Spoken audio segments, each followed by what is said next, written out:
વિષ્ણુરામ બાપુને અને એમના સેવકને વર્ધનજીને સેવક સૂરો જુએ ને ગુરુ પૂરો જુએ. જોવા ગુરુની નિશાની જોઈ દો. ગુરુ એવા કરાવો ને આ ભવનું દુઃખ બાજુ ના બાજુ ડોક્ટર છૂટી પડ્યા. લ્યો જો પોકે રવિ તો પોકે કવિ, જો ના પોકે કવિ તો પોકે આ અનુભવી બેઠા. જુઓ વિમાન ઉડાડવું હોય તો ઓય પહાણ છે. હો વસ્તુ લેવી તો ઓય પહાણ છે.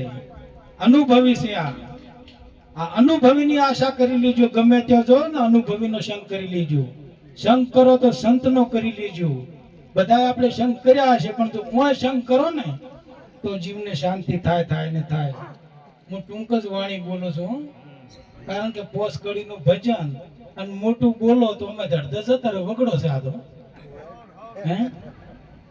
જે તબલા ઉપર તાલ આપતા હોય મારા નવીનભાઈ અને બેમજા ઉપર તાલ આપતા હોય મારા મનુભાઈ, કાયમ અમે ભેળા રહેવા વાળા ભાઈ. અને એવો તાલ લાવો ને પોસ કડીનું ભજન પોસ કડીમાં પૂરું કરી નાખવું પડે. અને જે મારે દીકરી પણ હાર્યા છે એમને કેડે મારે ટેકો જોવે છે વાણીનો. જે મારા શીતલબેન આવી જોઈએ, જે સરસ્વતી તાલુકામાં પહેલો નંબર ગાવામાં લાવી મારા દીકરાની દીકરી. આ તો નહીં કહેતા કે બાપુ કે ભક્તિ કર્યો પોતાને પણ હોજવણને શીખવાડજો. નકજો બારે બારે ફળ ખાધો ને કે ઘેર ના શીખવાડો તો અંધારું. પણ ઘેરે ભક્તિ ઉતારવી પડે. મારા શીતલબેન ને વિનંતી કરું કે ભક્તિનો ટેકો મને આપે. ફેરથી એવી જે બોલા વિષ્ણુરામ બાપુની. આમ તો મારે વેવાય થાય પણ હું તો બાપુ પૂછો. વિષ્ણુરામ ને દીકરી આપી છે મેં. વિષ્ણુરામ ને હું સાથ કરીને એવી જે બોલો ને હું સાથ કરી દેજો. મને વિશ્વાસ આવે. બોલિયા વિષ્ણુરામ બાપુની જય.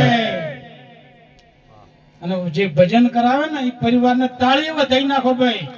તાળીઓ પાડો ભાઈ. મોજ ના ભજન છે. હો કારણ કે આપણા બાપાએ જો એડો વાયો હોય તો આપણા દીકરા કેરીઓ ખોય ને ખોય.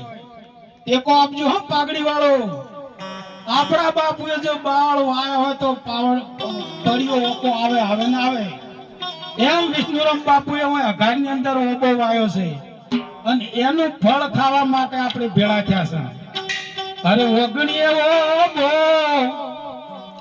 આજે ઘરમાં ઓબો મનુભાઈ રોટો રે વર્ધનજીએ એમથી કોણે આપણને પાયા છે.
ભક્તો